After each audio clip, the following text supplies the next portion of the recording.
What is going on, my boxing family? It is your boy Martine, aka the Boxing Purist, aka Chef Martine. Y'all gonna see why in a minute.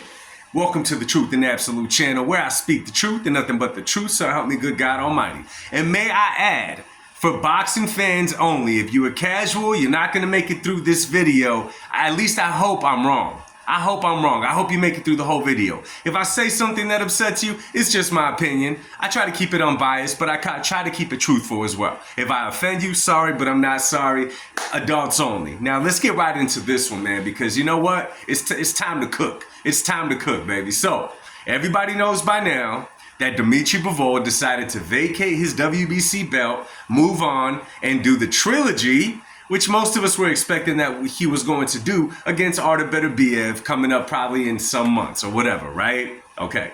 The crazy part is that it's already started. It's already started, okay?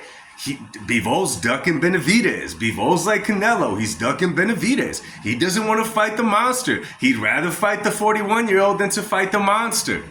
And I had a feeling this was going to start, and guess what? It happened. This is the other part. When I'm seeing people like Samson La such and such, David's manager, promoter, whatever he is, come out and say that, oh yeah, Bivol ducked Benavidez. He was offered $8 million. When I see his pops come out and say that, when I see Mauricio Solomon come out and say that, now mind you, Mauricio Solomon doesn't do good business with Jive Turkey. You guys already know that. Keep that in mind. When I start seeing that, now I start to wonder. Now I start to think. You see, I did a little poll on TikTok earlier, and one of the things that people coming into defense of Bivol that weren't coming into the defense of Canelo not fighting Benavidez is that they would say this: how is he ducking Benavidez when he's gonna fight Bev? And I'm thinking, oh, you mean that when you look at Bivol's resume, you don't see why Benavidez would be the one that he ducked?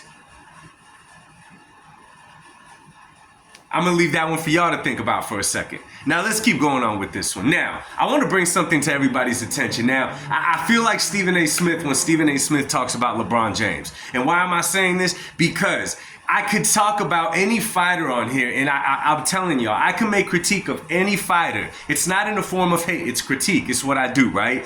Any fighter, and it's everybody's cool with it. Comments, all good with it. The second that I'm critiqueful of David Benavidez, it turns into a political rant like Republican, Democrat. Presidential race, who is your pick? If you pick this one, you must hate this one. It literally gets so sensitive when I bring up David Benavidez. So I'm going to start by saying this. David Benavidez, I believe, will do great things at 175. David Benavidez does great things inside of that ring.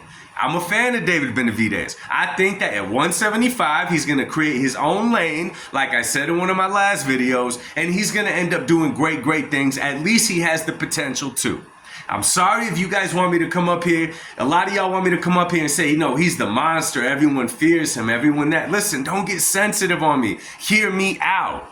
Okay? I know that's what a lot of y'all want to hear. You're not going to listen to that here. I'm sorry. Okay? But this is my thing about it. This is my thing about it.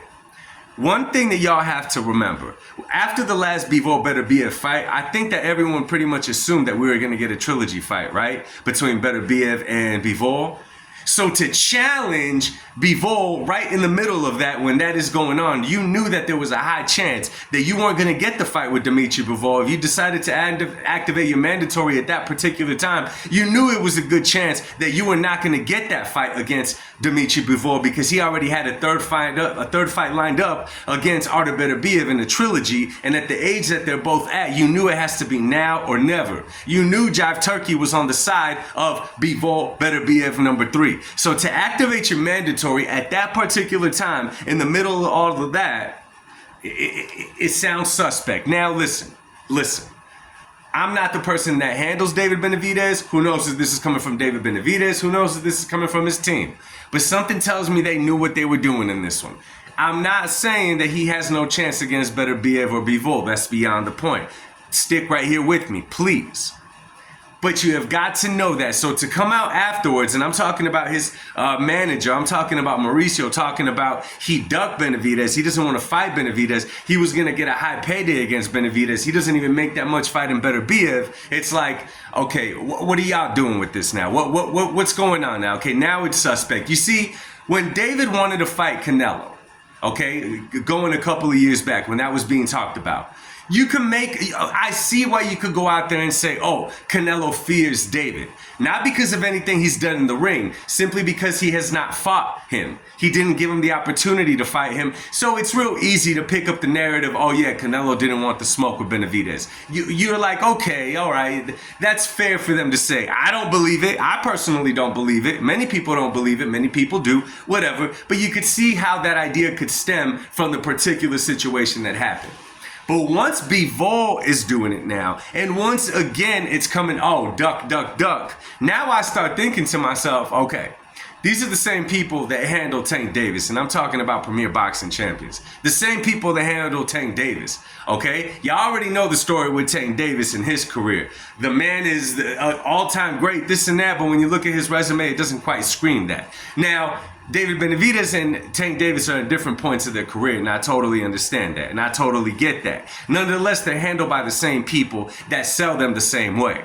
One thing I do notice is that, and we all know this, can't nobody debate this, is that David Benavidez's popularity shot up with Canelo not fighting him. It shot up like crazy because all the people that want to see Canelo lose jumped on the David Benavidez train like, yeah, this guy's the monster. No one wants to fight him. It became a really, really good marketing scheme is what it became, okay? Like it or not, it paid off. So now I'm to wonder, are y'all doing that again with Bivol? Are y'all doing that again with Bivol, knowing that he had a fight already lined up with Beterbiev pretty much, not signed in paper, but pretty much, and now you're going to throw that same narrative out there to make David Benavidez sound like the boogeyman around here? Now listen, y'all, this is something else that I wanted to cover, okay? Now this is where I'm going to start cooking, and again, I'm open in the comment section. I try to answer to all of you guys, because I think when I say I just don't see what David Benavidez brings to the table that Canelo would like to duck. A lot of you guys take that offensive, and you're saying that, and you think that I'm saying that Benavidez is a chump inside that ring. No. What you guys are forgetting is that styles make fights in the sport of boxing. Just because you've seen highlights of this fighter beating up a certain fighter some way, in your head you create an image that he could handle any fighter that way. We've all done it. We've all been there in the boxing game. We've all been watching it. We all made that assumption once upon a time. We see a fighter go great against one, fight against another, and he just does not perform that well to the point that we say, oh, he got paid. He took a dive, whatever, okay? I'm simply saying, I don't see nothing in his arsenal right now, okay, where I would say that a Canelo would duck him. Bivol would duck him. So let me tell y'all something. This is getting pretty tiring. This is getting kind of annoying. I'm going to keep it real with y'all, that we keep pushing this. Listen, call him the Mexican Monster. Do all that. It's a cool name. It's a cool name. Mike Tyson gave him that name. He didn't give it to himself. Come on, let's credit that to him.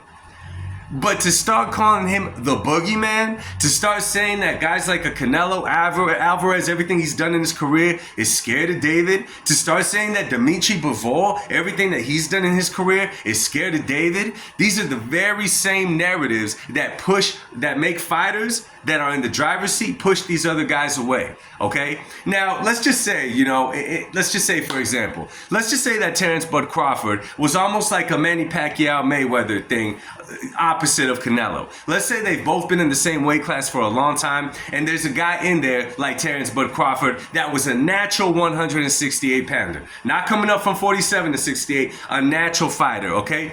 Terrence Crawford at that weight class.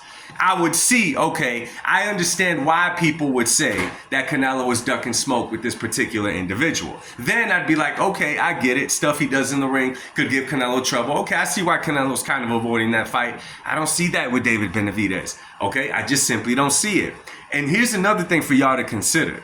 Y'all realize that a style that gives Canelo problems is a style like Dimitri Bivol's, who happens to be bigger than Canelo Alvarez. That style will give Canelo hell 10 out of 10 times inside that ring. And guess what?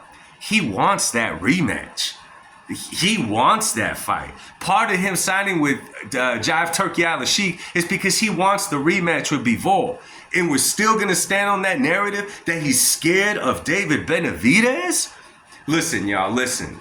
I think that we really need, listen, I mean, this is America. Y'all can say what you want. Everybody can say what they want. And if I'm upsetting y'all, listen, we can talk about it in the comment section. I'm not taking credit away from David Benavidez, and I wish I could paint the perfect picture and say it to some of y'all, because a lot of you guys get real sensitive when it comes to David Benavidez, okay? Really sensitive when it comes to that man.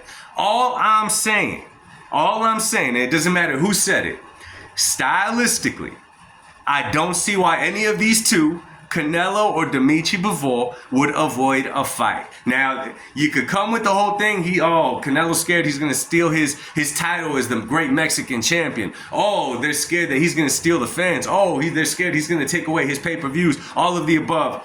Listen, let's keep it boxing. This is not a fantasy world. I'm talking about inside that ring, stylistically. You're going to have to convince me what David does in there that you've seen Canelo struggle with in the past, and that you see that's why Canelo's avoiding him. The same thing with Dimitri Bivol.